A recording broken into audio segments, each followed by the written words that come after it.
Last वीडियोनी अंदर આપણે તત્વયોગ મિતિ વિશે સમજ્યા હતા, એટલે કે રાસાયણિક પ્રક્રિયાની અંદર આપણે મોલ સંકલ્પનાનો ઉપયોગ કર્યો હતો.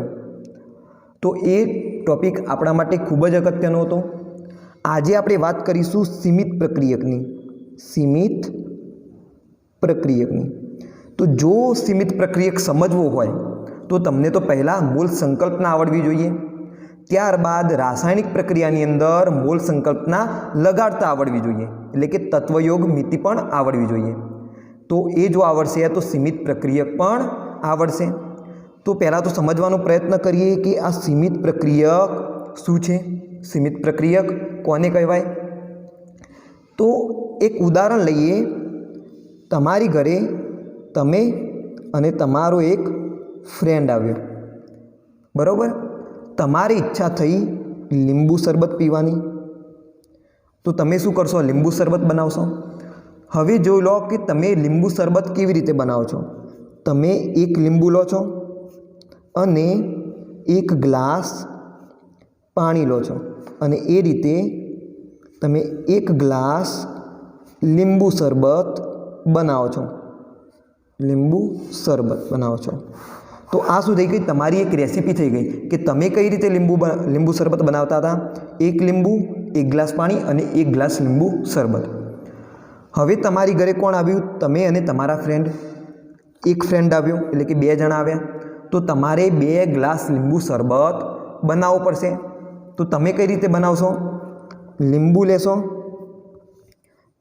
ગ્લાસ પાણી લેશો અને શું બનાવશો? લીંબુ શરબત બનાવશો. હવે પહેલાં તો વાત કરી લઈએ લીંબુની. તો જ્યારે તમે તમારા ઘરની અંદર જોશો તો માત્ર એક જ લીંબુ તમને મળે છે. કેટલું? માત્ર એક જ લીંબુ તમને મળે છે. જ્યારે તમે પાણી જોશો તો તમારા ઘરની અંદર પાણી તો બહુ મોટા જથ્થામાં હશે. માની લો કે તમારા ઘરની અંદર કેટલું 5 ગ્લાસ ભરાય તેટલું પાણી છે. કેટલું? 50 ગ્લાસ ભરાય. કેટલું? 5 નહીં પરંતુ 50 ગ્લાસ ભરાય તેટલું પાણી તમારા ઘરની અંદર છે. સ્વાભાવિક છે, દરેકના ઘરની અંદર પાણી તો બહુ વધારે પ્રમાણમાં જ હોય. આરામથી 50 ગ્લાસ જેટલું પાણી ભરાઈ શકે. તો શું થયું? તમારે લીંબુ શરબત બનાવવાનું હતું, તો 2 વ્યક્તિઓ માટે બનાવવાનું હતું, તો સ્વાભાવિક છે 2 ગ્લાસ તો બનાવવું જ પડે. પરંતુ જ્યારે તમે લીંબુ જોવા જશો તો લીંબુ કેટલું મળ્યું તમને? માત્ર એક જ. તો તમે હવે કેટલા ગ્લાસ લીંબુ બનાવી શકશો? કેટલા ગ્લાસ લીંબુ શરબત બનાવી શકશો? તો માત્ર એક જ ગ્લાસ લીંબુ શરબત બનાવશો.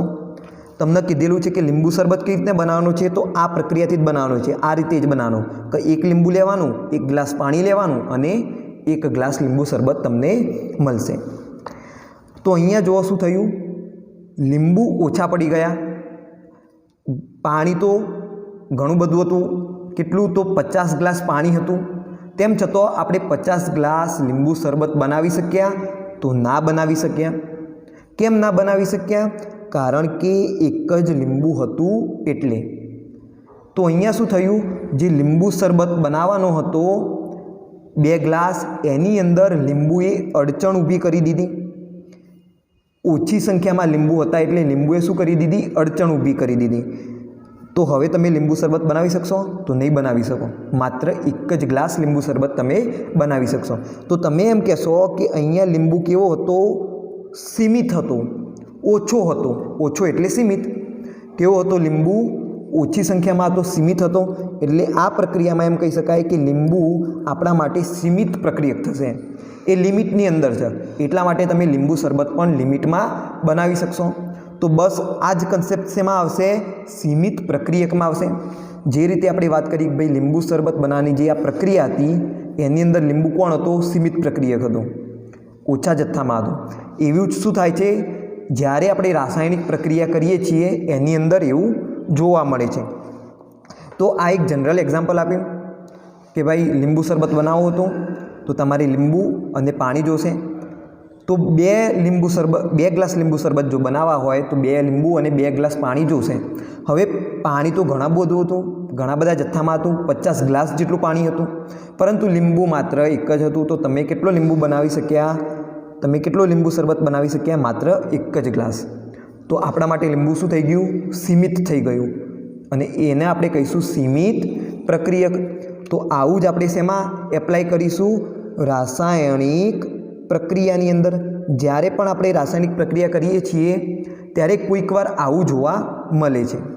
તો ચલો હવે આ જ વસ્તુ આપણે સમજીએ એક રાસાયણિક પ્રક્રિયા લઈને। હું લઈ લઉં H2 + O2 gives H2O। તમે શું કર્યું? અહીંયા એક પાત્ર લીધું, એ પાત્રની અંદર 10 મોલ H2 લીધો, એની અંદર 10 મોલ O2 વાયુ લીધો, બંને વચ્ચે પ્રક્રિયા થશે તો શું બનશે? પાણી બનશે। ઓકે, તો હવે જો અહીંયા શું થાય છે કે ભાઈ H2 O2 સાથે પ્રક્રિયા કરશે તો H2O બનાવશે। તમે એમ કહી શકો કે 2 મોલ H2 1 મોલ O2 સાથે પ્રક્રિયા કરશે તો 2 મોલ પાણી બનાવશે। આ જનરલ એક રિએક્શન છે તત્વયોગમિતિ કે ભાઈ 2 H2 1 O2 અને 2 મોલ પાણી તમને છેવટે મળશે। હવે આપણી જોડે શું શરૂઆતમાં આપણી પાસે છે 10 મોલ H2 10 મોલ O2। શરૂઆતમાં તો પાણી બન્યું નહીં હોય। હવે મેં શું કર્યું? આ બંનેને મિક્સ કરી દીધા તો હવે પ્રક્રિયા શરૂ થઈ ગઈ। તો પ્રક્રિયાના અંતે તમે જોશો કે 2 મોલ H2 1 મોલ O2 સાથે જો પ્રક્રિયા કરે, અહીંયા હું લખી દઉં નીચે 2 મોલ H2 કેટલા મોલ O2 સાથે પ્રક્રિયા કરશે? તો 1 મોલ O2 સાથે પ્રક્રિયા કરશે। ધેરફોર જો 10 મોલ H2 હોય તો કેટલા મોલ O2 સાથે પ્રક્રિયા કરે? તો 10 જશે ઉપર, 2 આવશે નીચે, એટલે કે 5 મોલ O2 સાથે પ્રક્રિયા કરશે। 5 મોલ O2 સાથે પ્રક્રિયા કરશે। તો શરૂઆતમાં 10 મોલ H2 હતા, 10 મોલ O2 હતા, પરંતુ 10 મોલ H2 સાથે 5 મોલ જ O2 પ્રક્રિયા કરશે। કેટલું? 5 મોલ જ O2 પ્રક્રિયા કરશે। તો અહીંયા પહેલાં હું લખી દઉં પ્રક્રિયા કરશે 10 મોલ H2 અને 5 મોલ O2 અને શું બનાવશે? પાણી બનાવશે। હાલ આપણે વાત નથી કરતા કે કેટલા મોલ પાણી બનાવે છે, આપણે માત્ર H2 અને O2ની જ વાત કરીએ છીએ। તો પ્રક્રિયા કોણ કરશે? તો 10 મોલ H2 અને 5 મોલ O2 જ કરશે। એનો મતલબ પ્રક્રિયાના અંતે તમારી પાસે શું રહેશે? પ્રક્રિયાની અંતે તમારી પાસે H2 તો 0 થઈ ગયો, કારણ કે 10 મોલ હતા, 10 મોલ વપરાઈ ગયા પ્રક્રિયામાં, તો 0 મોલ રહેશે H2ના। 10 મોલ O2 હતો, પરંતુ પ્રક્રિયા માત્ર 5 મોલ O2 જ કરી, તો તમારી પાસે હજુ 5 મોલ O2 વધશે। ઓકે, તો હવે જુઓ કે 5 મોલ O2 હોવા છતાં તમને પાણી મળશે? તો તમને પાણી નહીં મળે। કેમ? કારણ કે હવે જે H2 જોઈતા હતા એટલા H2 આપણી જોડે નથી। 5 મોલ O2 છે તો સ્વાભાવિક છે 5 મોલ O2 માટે હજુ મારે કેટલા? 10 મોલ H2 જોશે, પરંતુ મારી પાસે 10 મોલ H2 છે તો નથી, અને 10 મોલ H2 નથી માટે પાણી પણ હવે બનશે નહીં। તો અહીંયા જુઓ એક રાસાયણિક આપણે પ્રક્રિયા કરી, રાસાયણિક પ્રક્રિયા H2 અને O2ની કરી, અને એમાંથી શું બનતું હતું? પાણી બનતું હતું। 5 મોલ O2 છે હજુ તો પણ પાણી બનશે નહીં। કેમ? કારણ કે H2 નથી એટલા માટે। તો અહીંયા તમે કહી શકો કે પાણી બનવાની જે પ્રક્રિયા છે એ પ્રક્રિયાને H2 વાયુએ સીમિત કરી દીધી। H2 વાયુએ સીમિત કરી દીધી। કેમ સીમિત કરી દીધી? કારણ કે જેટલો H2 વાયુ જોઈશે પ્રક્રિયા કરવા માટે એટલો H2 વાયુ હજુ છે નહીં। O2 વાયુ 5 મોલ છે, તેમ છતાં પાણી બનશે નહીં। ઓકે, તો આ વસ્તુને તમે સમજો, એટલે કે અહીંયા H2 વાયુ શું બની જશે? આપણા માટે સીમિત પ્રક્રિયક બની જશે। અહીંયા H2 વાયુ શું કરશે? લિમિટ બાંધી દેશે। H2 વાયુ છે જ નહીં તો પ્રક્રિયા જ નહીં થાય, અને પ્રક્રિયા જ નહીં થાય તો નિપજ પણ બનશે નહીં। તો આ પ્રક્રિયાની અંદર આપણા માટે કોણ સીમિત પ્રક્રિયક થશે? H2 વાયુ થશે, જે ઓછા પ્રમાણમાં હોય, જરૂરી હોય એના કરતાં ઓછા પ્રમાણમાં હોય એ કોણ બની જાય? સીમિત પ્રક્રિયક બની જાય। જરૂરી કેટલો છે? 10 મોલ H2, પરંતુ છે જ નહીં, H2 અહીંયા 10 મોલ જ નથી, તો પ્રક્રિયા થશે જ નહીં। તો આપણા માટે H2 શું થઈ ગયો? સીમિત પ્રક્રિયક થઈ ગયો। તો હવે સમજો કે સીમિત પ્રક્રિયક શું છે? તો કોઈક વાર રાસાયણિક પ્રક્રિયાની અંદર કોઈ એક પ્રક્રિયક જરૂરી પ્રમાણ કરતાં ઓછા જથ્થામાં હોય અથવા તો ઓછા પ્રમાણમાં હોય, તમે તત્વયોગ મિતિના આધારે સમજી શકો અથવા તો તમને તત્વયોગ મિતિના આધારે તમને ખ્યાલ આવી જાય કે કેટલું પ્રક્રિયક જરૂરી છે.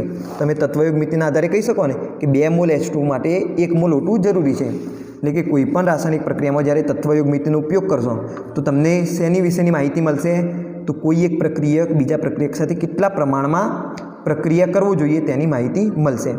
તો કોઈક વાર શું થાય, કોઈ એક પ્રક્રિયાની અંદર કોઈ એક પ્રક્રિયક જરૂરી પ્રમાણ કરતાં ઓછા પ્રમાણમાં હોય અને થોડા સમય પછી એ પ્રક્રિયક શું થાય, વપરાઈ જાય. અને જો પ્રક્રિયક વપરાઈ જાય તો પ્રક્રિયા થતી બંધ થઈ જાય. માટે આપણે એમ કહી શકીએ કે આ પ્રક્રિયકે નિપજ બનવાની પ્રક્રિયાને સીમિત કરી દીધી. એટલે કે આ પ્રક્રિયક આપણા માટે થઈ જશે સીમિત પ્રક્રિયક. ખ્યાલ આવી ગયો? તો સીમિત પ્રક્રિયક કોને કહેવાય? તો કોઈ એક પ્રક્રિયક શું હોય, ઓછા પ્રમાણમાં હોય અને થોડા સમય પછી પ્રક્રિયા જ્યારે થતી હશે તો થોડા સમય પછી આ પ્રક્રિયક પૂરેપૂરો વપરાઈ જશે. હવે જો આ પ્રક્રિયક પૂરેપૂરો વપરાઈ જાય તો નિપજ બનતી બંધ થઈ જાય. તો આપણે એમ કહી શકીએ કે જે નિપજ બનવાની જે પ્રક્રિયા હતી એ આ પ્રક્રિયકે સીમિત કરી દીધી. એટલે આ પ્રક્રિયક આપણા માટે શું થઈ જશે? સીમિત પ્રક્રિયક થઈ જશે. હવે એક્ઝામની અંદર જે દાખલા પૂછાય એ કેવી રીતે પૂછાય છે? તો કોઈ એક રાસાયણિક પ્રક્રિયા આપેલી હોય છે, તમને જથ્થો આપેલો હોય કે ભાઈ આટલું પ્રક્રિયક આટલા પ્રક્રિયક સાથે પ્રક્રિયા કરશે અને એની અંદર આપણે સીમિત પ્રક્રિયક ઓળખવાનું હોય છે કે ભાઈ જે તે પ્રક્રિયા આપેલી હોય એની અંદર સીમિત પ્રક્રિયક કોણ હશે. અને વધારામાં એમ પણ પૂછેલું હોય કે ભાઈ નિપજ કેટલી બનશે. તો અહીંયા જુઓ, અહીંયા નિપજ આપણે શું લીધું હતું? O2 લીધો હતો, H2 લીધો હતો. તો 5 મોલ O2 તો હતો પરંતુ પાણી બન્યું? ના બને. જે H2 વાયુ હતો એના આધારે જ પાણી બનશે. જો H2 વાયુ હોય તો પાણી બને, H2 વાયુ ના હોય તો પાણી ના બને. એટલે કે તમે એમ કહી શકો કે જે નિપજ બને છે એ કોણ ડિસાઈડ કરશે? તો સીમિત પ્રક્રિયક ડિસાઈડ કરશે. સીમિત પ્રક્રિયક શું કરશે? નિપજ ડિસાઈડ કરશે. નિપજ બનશે, કેટલા પ્રમાણમાં બનશે એ કોણ ડિસાઈડ કરશે? તો સીમિત પ્રક્રિયક નક્કી કરશે. જેમ કે આપણા કિસ્સામાં અહીંયા H2 વાયુ નક્કી કરશે. આગળ આપણે એક ઉદાહરણ લીધું લીંબુ શરબતનું. તો એની અંદર આપણે કહી શકીએ કે ભાઈ લીંબુ હોય તો લીંબુ શરબત બનશે, લીંબુ ના હોય તો લીંબુ શરબત ના બને. એટલે કે જે લીંબુ શરબત બનવાની પ્રક્રિયા છે એ કોણ નક્કી કરશે? લીંબુ નક્કી કરશે. અને લીંબુ કોણ હતું? આપણા માટે સીમિત પ્રક્રિયક હતો. એટલે કે તમે સમજી શકો છો કે ભાઈ સીમિત પ્રક્રિયક રાસાયણિક પ્રક્રિયામાં બનતી નિપજનું પ્રમાણ નક્કી કરશે. તો આ એક અગત્યની બાબત છે જે તમારે સમજવાની છે કે ભાઈ સીમિત પ્રક્રિયક કોને કહેવાય? તો જે જરૂરી હોય એના કરતાં ઓછા જથ્થામાં આપેલું હોય એ પ્રક્રિયક સીમિત પ્રક્રિયક બનશે. બીજું કે રાસાયણિક પ્રક્રિયામાં બનતી નિપજ એ સીમિત પ્રક્રિયક નક્કી કરશે. તો આના આધારે ઘણા દાખલા પૂછાતા હોય છે. તો હવે આપણે એક એક્ઝામ્પલ લઈએ. દાખલા તરીકે આપેલું એવું છે કે કેલ્શિયમ કાર્બોનેટની HCl વાયુ સાથે પ્રક્રિયા થાય છે. તો પ્રશ્ન આ રીતે પૂછાયો છે, જો 10 ગ્રામ કેલ્શિયમ કાર્બોનેટ 10 ગ્રામ HCl સાથે પ્રક્રિયા કરે તો કેટલા ગ્રામ CO2 વાયુ બનશે? આ પ્રક્રિયામાં સીમિત પ્રક્રિયક કોણ છે? તો અહીંયા બે પ્રશ્નો પૂછાયા. એક તો CO2 વાયુ કેટલો બનશે એનું વજન, અને બીજું કે આ પ્રક્રિયામાં સીમિત પ્રક્રિયક કોણ હશે. તો તમે સમજી શકો છો કે ભાઈ જે પણ નિપજ અહીંયા બનતી હશે એ કોણ ડિસાઈડ કરશે? તો સીમિત પ્રક્રિયક જ ડિસાઈડ કરશે. તો આપણે રિલેશન કોના વચ્ચેનું લાવવું પડશે? નિપજ અને સીમિત પ્રક્રિયક વચ્ચેનું. તો પહેલાં તો આપણે રાસાયણિક પ્રક્રિયા લખી દઈએ, તત્વયુગ મિતિ લગાડી દઈએ, એના પછી આપણે બીજી વાત કરીએ. તો રાસાયણિક પ્રક્રિયા કોના વચ્ચે છે? CaCO3 અને HCl વચ્ચે. તો CaCO3 પ્લસ HCl તો શું બનાવશે? CaCl2 વત્તા CO2 વત્તા H2O બનાવશે. રાસાયણિક પ્રક્રિયાને સમતોલિત કરી દો તો અહીંયા શું આવશે? 2 HCl આવશે, કારણ કે સામે 2 Cl છે. હવે તમે જોશો તો રાસાયણિક પ્રક્રિયા સમતોલિત થઈ ગઈ છે. 1 Ca 2 Cl તો 2 Cl. ઓક્સિજન કાર્બન જુઓ તો અહીંયા 1 કાર્બન, તો અહીંયા પણ 1 કાર્બન. ઓક્સિજન જુઓ તો 3 ઓક્સિજન, અહીંયા પણ 2 અને 1 3 ઓક્સિજન થઈ ગયા. અને હાઇડ્રોજન જુઓ સમતોલિત થયા કે નહીં? તો 2 હાઇડ્રોજન છે, તો અહીંયા પણ 2 હાઇડ્રોજન છે. તો રાસાયણિક પ્રક્રિયા સમતોલિત થઈ ગઈ.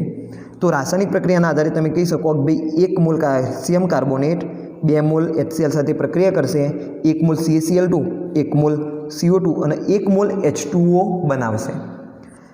હવે જુઓ કે આપણી પાસે શું છે? તો આપણી પાસે 10 ગ્રામ CaCO3 છે, 10 ગ્રામ HCl છે. તો CO2 વાયુ કેટલો બનશે? તો પહેલાં તો આપણે ચેક કરવું પડશે કે ભાઈ અહીંયા કોઈ સીમિત પ્રક્રિયક છે કે નહીં, અને હોય તો એ સીમિત પ્રક્રિયક કોણ છે? એના આધારે જ આપણે ડિસાઇડ કરી શકીશું કે નિપજ કેટલી બનશે. તો આ મેઇન વસ્તુ છે. ડાયરેક્ટ તમે તત્વયોગ મિતિ એમ ના લગાડી દે કે ભાઈ 1 મોલ CaCO3 હોય તો 1 મોલ CO2 બને, તો માટે અહીંયા આપેલા CaCO3 હોય તો કેટલા મોલ બને? એ વસ્તુ ટોટલી ખોટી. તમારે જોવી પડશે કે ભાઈ CaCO3 હોય તો એની સામે HCl જે વાયુ છે એની સામે જે HCl છે એ પણ એટલા પ્રમાણમાં છે કે નહીં. જો HCl વાયુ સફિશિયન્ટ પ્રમાણમાં ના હોય તો પ્રક્રિયા જ નહીં થાય, અને જો પ્રક્રિયા જ નહીં થાય તો CO2 વાયુ પણ બનશે નહીં. તો તમારે ચેક કરવું પડશે કે અહીંયા સીમિત પ્રક્રિયક નો કન્સેપ્ટ લાગશે કે નહીં લાગે. તો એ ક્યારે ખબર પડશે?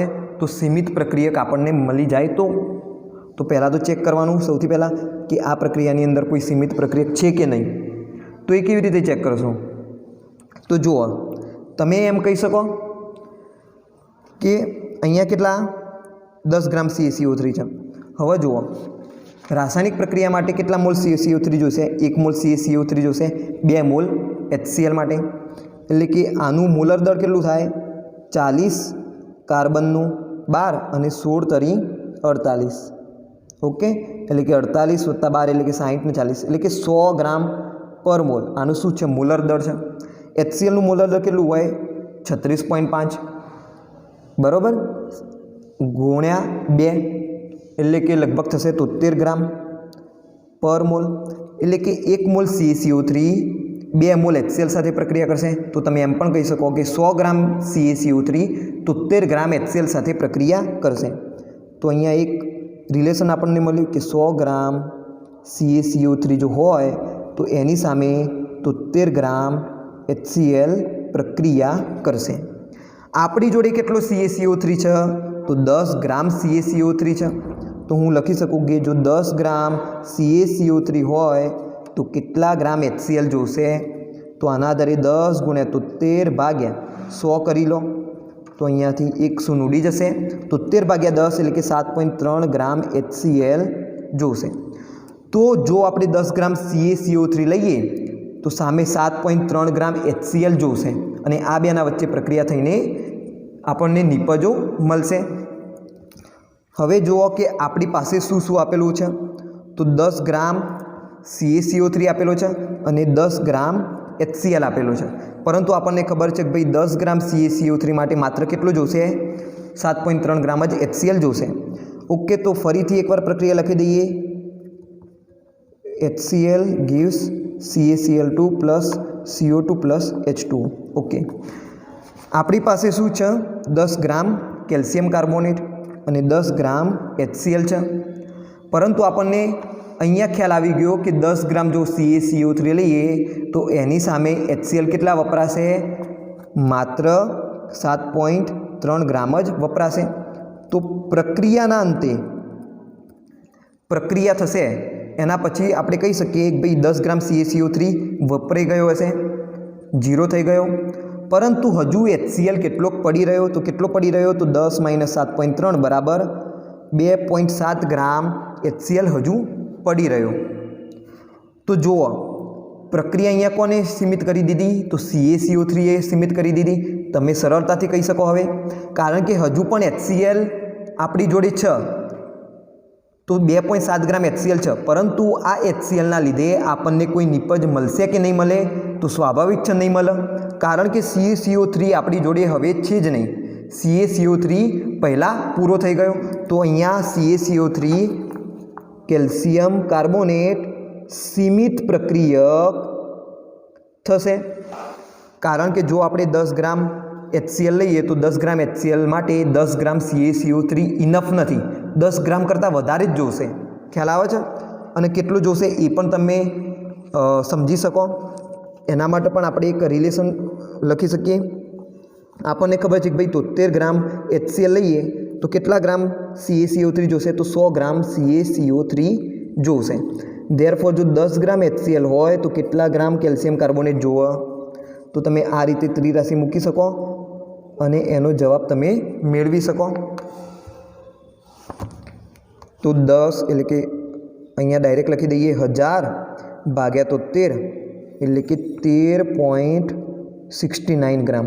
તો જુઓ તમને શું ખ્યાલ આવ્યો આના ઉપરથી કે જો તમે 10 ગ્રામ HCl લો તો એની સામે કેટલા ગ્રામ CaCO3 જોશે? તો 13.69 ગ્રામ. 13.69 ગ્રામ છે તો નથી, માત્ર 10 ગ્રામ જ છે આપણી જોડે. તો એનો મતલબ શું થઈ ગયું? ભાઈ CaCO3 કેલ્શિયમ કાર્બોનેટ ઓછો પડી ગયો, સીમિત થઈ ગયો. તો આપણા માટે સીમિત પ્રક્રિયક કોણ હોય? કેલ્શિયમ કાર્બોનેટ હોય. જેટલા પ્રમાણમાં હોવો જોઈએ એટલા પ્રમાણમાં એ હોય નહીં, અને એ જ આપણા માટે શું બનશે? સીમિત પ્રક્રિયક બનશે. તો આ સ્ટેપ મેં જે લખ્યું એ નેસેસરી નથી, માત્ર સમજાવવા માટે લખ્યું કે ભાઈ જરૂરી હોય એના કરતાં હંમેશા સીમિત પ્રક્રિયક ઓછું જ હશે. ખ્યાલ આવી ગયો? ઓકે. તો અહીંયા સીમિત પ્રક્રિયક આપણને મળી ગયો કેલ્શિયમ કાર્બોનેટ, અને આપણને ખબર છે કે નિપજ કોણ નક્કી કરે? તો સીમિત પ્રક્રિયક નક્કી કરશે. તો હવે આપણે કોના વચ્ચેની રિલેશન જોવાની? તો કેલ્શિયમ કાર્બોનેટ અને CO2ની, જે આપેલા હોય અને જે શોધવાના હોય એ બે વચ્ચેના જ આપણે ધ્યાનમાં લેવાના. અહીંયા આપણે ધ્યાનમાં લેવાનું પ્રક્રિયકની અંદર સીમિત પ્રક્રિયકને. તો જુઓ 1 મોલ કેલ્શિયમ કાર્બોનેટ હોય તો 1 મોલ CO2 વાયુ મળશે. 1 મોલ કેલ્શિયમ કાર્બોનેટ હોય તો 1 મોલ CO2 વાયુ મળશે. એટલે કે હું લખી શકું કે જો 100 ગ્રામ પર મોલ કેલ્શિયમ કાર્બોનેટ હોય, આનું મોલર દળ 1 મોલ એટલે 100 ગ્રામ પર મોલ કેલ્શિયમ કાર્બોનેટ થાય, અને 1 મોલ CO2 એટલે કે 44 ગ્રામ CO2 થાય. મેં ડાયરેક્ટ રિલેશન લખી શકો તમે મોલર દળના આધારે. 1 મોલ CaCO3 એટલે 100 ગ્રામ આણવીય દળ, આનું મોલર દળ. 1 મોલ CO2 એટલે 44 ગ્રામ CO2 એનું મોલર દળ. એટલે કે તમે એમ પણ કહી શકો કે જો 100 ગ્રામ પર મોલ કેલ્શિયમ કાર્બોનેટ હોય તો 44 ગ્રામ કાર્બન ડાયોક્સાઇડ વાયુ મળે. પરંતુ આપણી જોડે કેલ્શિયમ કાર્બોનેટ કેટલો છે? તો માત્ર 10 ગ્રામ જ છે. તો કેટલા ગ્રામ CO2 મળશે? તો 10 જશે ઉપર, 100 આવશે નીચે, અને ગુણ્યા 44 બરાબર 4.4 ગ્રામ તમારો શું આવશે? જવાબ આવશે. એટલે કે આ પ્રક્રિયાની અંદર 4.4 ગ્રામ CO2 વાયુ બનશે. ખ્યાલ આવી ગયો? તો સીમિત પ્રક્રિયક શું છે અને દાખલા કેવા પ્રકારે પૂછાય? તો તમારે પહેલાં શું કરવાનું? તો સીમિત પ્રક્રિયકને ઓળખવાનું. એ પણ જોવું પડે કે ભાઈ આ સીમિત પ્રક્રિયક આની અંદર કોઈ છે કે નહીં. એવું પણ બની શકે કે ભાઈ જેટલો કેલ્શિયમ કાર્બોનેટ આપ્યું હોય એના અનુરૂપ HCl વાયુ આપી દીધેલો હોય. જેમ કે 10 ગ્રામ કેલ્શિયમ કાર્બોનેટ માટે 7.3 ગ્રામ HCl વાયુ જુઓ, તો અહીંયા એમ પણ લખેલું હોય કે ભાઈ 10 ગ્રામ HCl નહીં પરંતુ 7.3 ગ્રામ HCl વાયુ આપેલું જ છે. તો અહીંયા તો કોઈ સીમિત પ્રક્રિયક બનશે જ નહીં, કારણ કે બંને પ્રક્રિયકો અહીંયા પૂરેપૂરા વપરાઈ જશે. તો એવું પણ ક્યારેક પ્રક્રિયકની અંદર થતું હોય છે.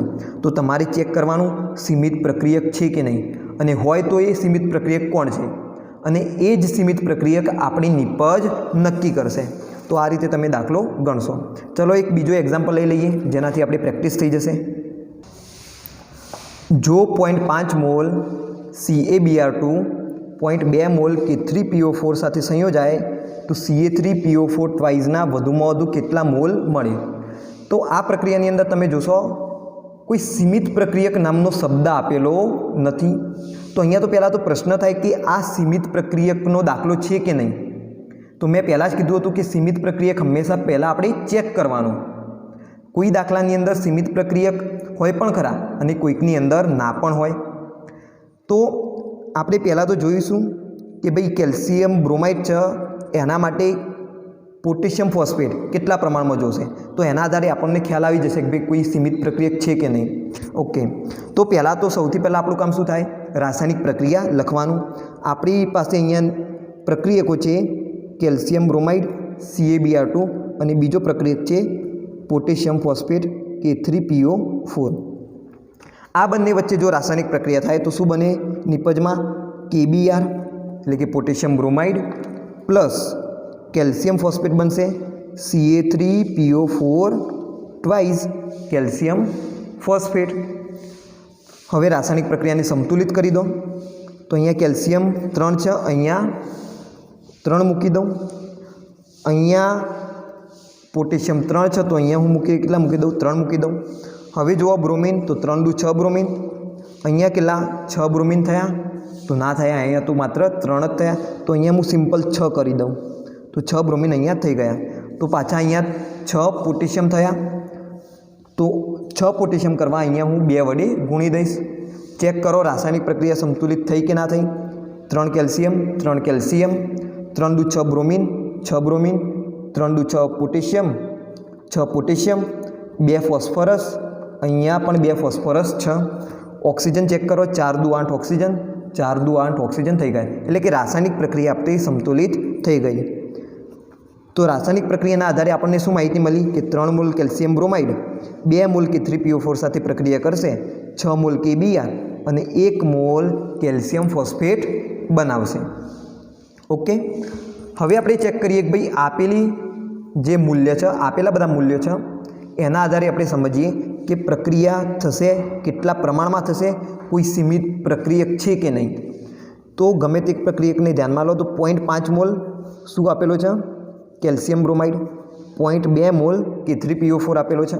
ઓકે, તો એક રિલેશનનો આપણે એપ્લાય કરીએ કેલ્શિયમ બ્રોમાઇડ અને પોટેશિયમ ફોસ્ફેટ સાથેનો. કેવી રીતે, તો જુઓ, મને ખ્યાલ છે રાસાયણિક પ્રક્રિયા પરથી કે 3 મોલ CaBr2 સાથે 2 મોલ K3PO4 પ્રક્રિયા કરશે. જો હું 0.5 મોલ CaBr2 લઉં તો પછી કેટલા મોલ K3PO4 પ્રક્રિયા કરશે. હવે ઘણા આ લખી દેશે, આ ના લખતા આપણે તો હજુ ચેક કરવાનું છે કે ભાઈ 0.5 મોલ કેલ્શિયમ બ્રોમાઇડ લઈએ તો ખરેખર એની સાથે કેટલા મોલ K3PO4 પ્રક્રિયા કરશે. તો એના માટેનું આ રિલેશન છે. ઓકે, હજુ તો આપણે ચેક કરીએ છીએ કે જો આપણે આટલા મોલ કેલ્શિયમ બ્રોમાઇડ લઈએ તો સામે કેટલા મોલ K3PO4 જોશે. 0.2 મોલ પણ આવતો હોય જવાબ, મે બી 0.2 મોલ ના પણ આવતો હોય. ઓકે, આ પ્રક્રિયક વધારે પ્રમાણમાં પણ આપેલો હોય, આ પ્રક્રિયક ઓછા પ્રમાણમાં પણ આપેલો હોઈ શકે છે. આ તો ગીવન વેલ્યુ છે, આપેલી વેલ્યુ. ઓકે, આ કોઈ સ્ટોઇકિયોમેટ્રી નથી, તત્વયુગ્મિતિનું નહીં આ વેલ્યુ, એ ધ્યાન રાખજો તમે. તો આપણે ચેક કરી લઈએ કેટલા mall K3PO4 0.5 mall calcium bromide માટે જોશે. તો 0.5 મોલ ઉપર જશે, સિમ્પલ ત્રિરાશિ મૂકી છે, 3 નીચે આવશે. તો જુઓ 5 દુ 10 અને 1 ડેસિમલ કાપી દો એટલે આવશે 1/3. તો 1/3 મોલ K3PO4 જોશે. તો 1/3 કરો તો 0.33 એવો જવાબ આવશે ને, 0.333 સમથિંગ આવો જોઈએ. ઓકે, ત્રીજો ભાગ એટલે 1/3 બરાબર. તો આટલા મોલ K3PO4 જોશે કોના માટે, તો 0.5 મોલ CaBr2 માટે. તો રાસાયણિક પ્રક્રિયાના આધારે તમે કહી શકો 0.5 મોલ CaBr2 હોય તો 0.33 મોલ પોટેશિયમ ફોસ્ફેટ પ્રક્રિયા કરાવવા માટે જોઈશે. હવે જુઓ, આપેલા છે એટલા નથી આપેલા.